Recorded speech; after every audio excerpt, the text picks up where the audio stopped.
নমস্কার।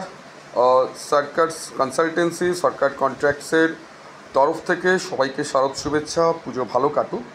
আমরা এই এক মাস অক্লান্ত আমাদের টিম পরিশ্রম করেছে এবং পরিশ্রমের ফল হিসেবে প্রায় আমরা 4খানা মতো স্যাংশন বার করে দিয়েছি মানুষের।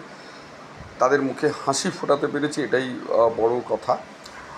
আর আগামী দিন অর্থাৎ 12 তারিখের পর খুললে অনেক ফাইল আমরা প্রায় মুখে মুখে এনে দিয়েছি। অনেক নতুন কাজ যেগুলো আছে সেগুলোর প্রায় প্রিপারেশন হয়ে আছে এবং আমরা চেষ্টা করি একটা ট্রাস্ট, আমাদের কোম্পানির যে ট্রাস্ট, যে যারা আমাদের কাজ দেন, যে তাদের সময় মতো কাজটাকে তুলে দেওয়া। কিন্তু সব কিছু তো আমাদের হাতে থাকে না, আমাদের অনেক কিছু ডিপেন্ডেন্সি থাকে এবং কিছু কিছু ফাইলের রিল্যাক্সেশন আমাদের করতে হয়। আমি ধন্যবাদ জানাবো কমিশনার সাহেবকে এবং ডিজি সাহেবকে, তারাও খুব কোঅপারেটিভ। কিন্তু বক্তব্য হলো অ্যাক্টিভ ফাইলের জন্য খুব আফসোস হচ্ছে, যেটা আজকে লাস্ট ডে একটা মরণ কামড় দেওয়ার চেষ্টা করব, যে এই ফাইলটা আমার করা নয়, অন্য একজনের করা ফাইল। G+3 একটা বিল্ডিং, সেই বিল্ডিংটা আপনার অলরেডি কমপ্লিটেড, ফুল কমপ্লিটেড হয়ে গেছে। সেই সময় তাকে বিয়ন্ড দ্য ল, মানে আইনের বাইরে গিয়ে 401 নোটিশ সার্ভ করা হয়েছে।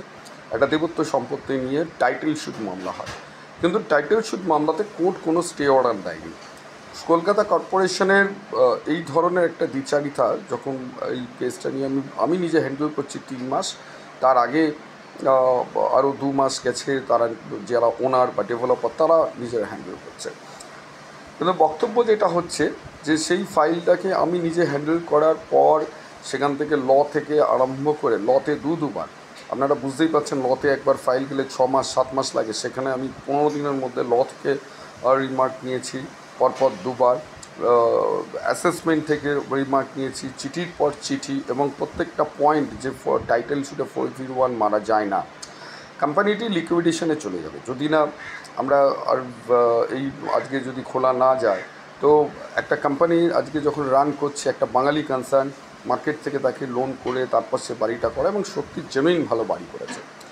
তো সমস্যা কোথায় গিয়ে দাঁড়ালো, যে এই বাড়িটাকে মানে এখনও পর্যন্ত সে আমাদের ট্রাস্ট রেখে আমাদের কাজটা দিয়েছে, কিন্তু এখনও আমরা সেটা খুলতে পারিনি। আজকে ফাইনাল মিটিং আছে, খুলবে কি খুলবে না। আমি ডিজি সাহেব, কমিশনার সাহেবকে একটা কথা বলছি, অবৈধভাবে আপনারা কিন্তু এটাকে মেরে রেখেছেন, এটাকে অ্যাপিল করছি আপনারা এটা খুলুন। যদি না খোলেন, অনেক তথ্য আমার কাছে আছে যেখানেতে অবৈধভাবে আপনারা স্যাংশন দিয়েছেন, সেটা কিন্তু এই সুশীল মোতার মধ্যে বাড়িগুলো ভাঙা যাবে এবং ডিজি সাহেবকেও কিন্তু কৈফিয়ত দিতে হবে, এটা কিন্তু মনে রাখবেন। তো আজকে কিন্তু শেষ দিন, অংশমান কিন্তু